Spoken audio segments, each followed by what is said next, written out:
Hello YouTube, this is Marshall Dion, and once again we're going to be doing another creepypasta.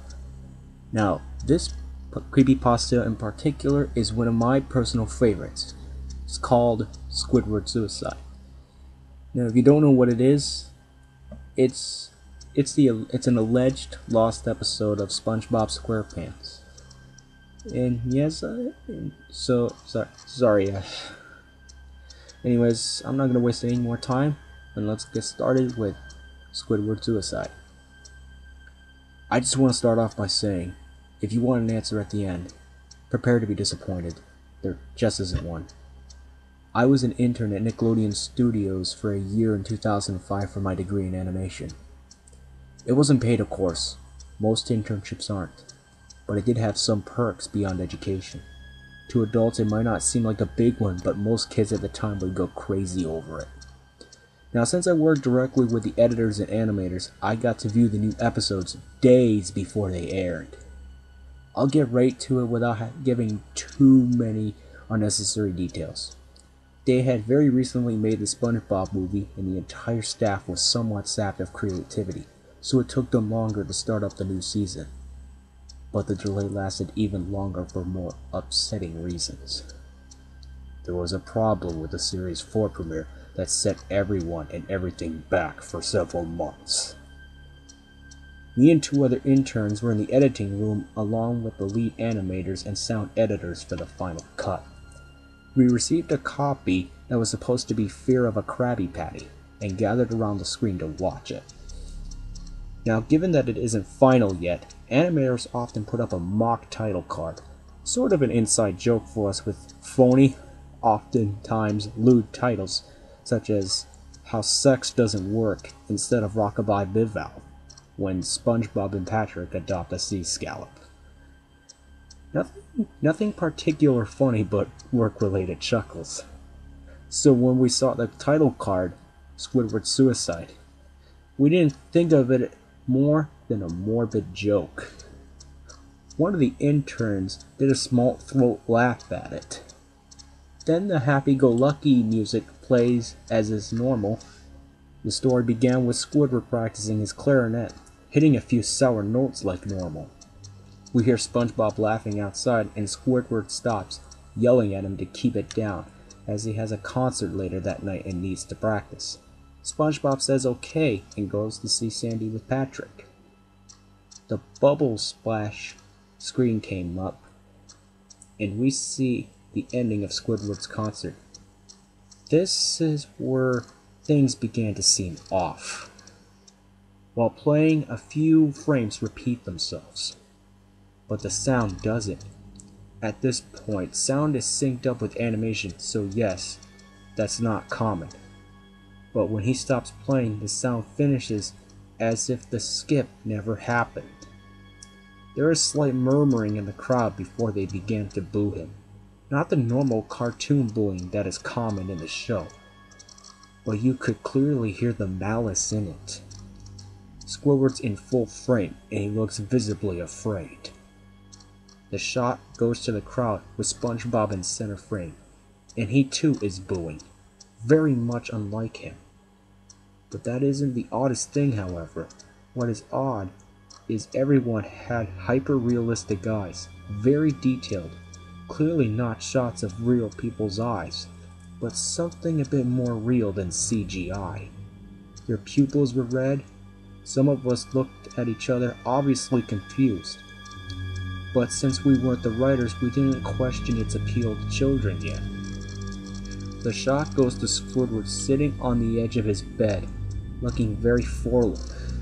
The view of his porthole window is of a night sky, so it isn't very long after the concert. The unsettling part is at the point that there is no sound. Literally no sound. Not even the feedback from the speakers in the room. As if the speakers were turned off, though their status was shown them working perfectly. He just sat there blinking in this silence for about 30 seconds. Then he started to sob softly. He put his hands or tentacles over his eyes, and cried quietly for a full minute more. All the while, a sound in the background very slowly grown from nothing to barely audible. It sounded like a slight breeze through a forest. The screen begins to slowly zoom in on his face. By slow, I mean it's only noticeable if you look at shots 10 seconds apart side by side. His sobbing gets louder, more full of hurt and anger. The screen twitches a bit, as if it twists in on itself, for a split second, then back to normal. The wind through the trees sound gets slowly louder and more severe, as if a storm is brewing somewhere. The eerie part is the sound, and Squidward's sobbing sounded more real, as if the sound wasn't coming from the speakers, but as if the speakers were holes the sound was coming from the other side. As good as sound as the studio likes to have, they don't purchase equipment to be that good to produce sound of that quality. Below the sound of the wind and sobbing, very faint, something sounded like laughter. It came at odd intervals and never lasted more than a second, so you can have a hard time pinning it. With which we watched this show twice, so pardon me if things sound too specific, but I had time to think about them. About 30 seconds of this, the screen blurred and twitched violently, and something flashed over the screen, as if a single frame was replaced. The lead animator, the animation editor, paused and rewound frame by frame. What we saw was horrible. It was a still photo of a dead child. He could have been more than 6. The face was mangled and bloodied, one eye dangling over his upturned face popped. He was naked down to his underwear. His stomach was crudely cut and open, and his entrails laying beside him. He was laying on some pavement that was probably a road. The most upsetting part was that there was a shadow of the photographer. There was no crime tape, no evidence tags or markers, and the angle was completely off for a shot designed to be evidence. It would seem that the photographer was the person responsible for the child's death. We of course were mortified, but pressed on and hoping that it was just a sick joke. The screen flipped back to Squidward, still sobbing, louder than before, half body and frame. There is what now appeared to be blood running down his face from his eyes. The blood was also done in a real, hyper-realistic style, looking as if you touched it, you'd get blood on your fingers. The wind sounded now as if that of a gale blowing through a forest. There were even snappings of branches. The laughing, a deep baritone, lasting at longer intervals and coming more frequently. About 20 seconds, the screen twisted and showed a single frame photo. The editor was reluctant to go back. We all were, but he knew we had to. This time the photo was that of what appeared to be a little girl, no older than the first child. She was laying on her stomach, her barrettes in a pool of blood next to her. Her left eye was also popped out and popped. Naked except for underpants, her entrails were piled on top of her above another crude cut along her back. Again, the body was on the street and the photographer's shadow was visible, very similar in size and shape to the first. I had to choke back vomit, and one intern, the only female in the room, ran out. The show resumed. About 5 seconds after the second photo played, Squidward was silent, as did all sound. like it was when the scene started. He put his tentacles down, and his eyes were now done in a hyper-realistic style like the others were in the beginning of the episode. They were bleeding, bloodshot, and pulsating. He just stared at the screen as if watching the viewer. After about 10 seconds in, he started sobbing again, this time not covering his eyes. The sound was piercing and almost fear-inducing. Of all of his sobbing was mixed with screams. Tears and blood were dripping down his face at a heavy rate. The wind sound came back, and so did the deep voice laughing. And this time the still photo lasted for a good 5 frames. The animator was able to stop it on the 4th and backed up. This time the photo was of a boy, about the same age, but this time the scene was different. The entrails were just being pulled out of a stomach wound by a large hand.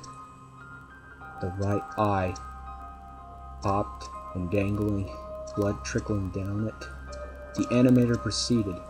It was hard to believe, but the next one was different, but we couldn't tell what. He went on to the next, same thing. He went back to the first and then played them quicker, and I lost it. I vomited on the floor. The animating and the sound editors gasped at the screen. The 5 frames were not as if they were 5 different photos. They were played out as if they were frames from a video. We saw the hand slowly lift out the guts. We saw the kid's eyes focus on it. We even saw 2 frames of the kid beginning to blink. The lead animator told us to stop. He had to call in the creator to see this. Mr. Hillenberg arrived within about 15 minutes. He was confused as to why he was called down there, so the editor just continued the episode. Once the few frames were shown, all screaming, all sound again stopped. Squidward was just staring at the viewer, full frame of the face, for about 3 seconds. The shot quickly panned out, and then a deep voice said, "Do it!" And we see in Squidward's hands a shotgun. He immediately puts the gun in his mouth, pulls the trigger. Hyper-realistic blood and brain matter splatters the wall behind him and his bed, and he flies back with the force. The last 5 seconds of this episode show his body hanging from the bed, on his left side, one eye dangling out of what's left of his head above the floor, staring blankly at it. Then the episode ends. Mr. Hillenberg was angry at this. He demanded to find out what the heck is going on. Most people left the room at this point, so it was just a handful of us to watch it again. Viewing the episode twice only served the imprint of the entirety of it in my mind and caused me horrible nightmares. I'm sorry I stayed. The only theory we could think of was the file was edited by someone in the chain from the drawing studio to here. The CTO was called in to analyze when it happened. The analysis of the file did show that it was edited over by new material. However, the timestamp of it was a mere 24 seconds before we began viewing it. All equipment involved was examined for foreign software and hardware as well as glitches, as if the timestamp may have glitched and showed the wrong time, but everything checked out fine. We don't know what happened, and to this day nobody does. There was an investigation due to the nature of the photos, but nothing came of it. No child was identified and no clues were gathered from the data involved, nor physical clues in the photos. I never believed in unexplainable phenomenon before, but now that I have something happen and can't prove anything about it beyond anecdotal evidence, sometimes I think twice about things. Wow. This was a pretty long episode, Creepypasta, for about over 15 minutes. Now, like I said before, sorry if I may have made a few reading errors there, but anyways.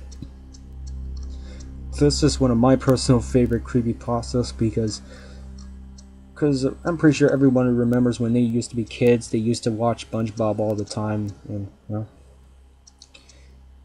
but I'll just get right to the point. This episode is kind of alright.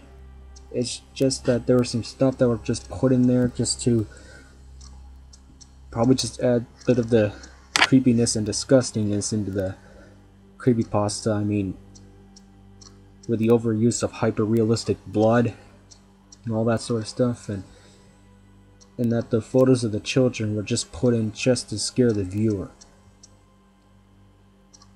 Now, enough said that there's a possibility that this may have happened, and apparently it was probably best to be kept on the inside so no one would know, because if somebody found out about this, it would probably ruin the SpongeBob franchise, maybe forever. But I digress, because there have been remakes of this lost episode called The Red Mist. You can go look it up on YouTube. Heck, there's even the original video of the episode, but I'm not going to provide the link. You'll have to go search it up for yourself, because you might never know, because that video might get deleted by YouTube if somebody reports it. But in that video, it's actual footage of that episode. But it was probably heavily edited to avoid any suspicion. So, like I said, this is one of my personal favorites. One of my personal favorite creepypasta stories, and hopefully I'll be able to do another creepypasta very soon. So anyways, this is Marshall Dion, signing off for now.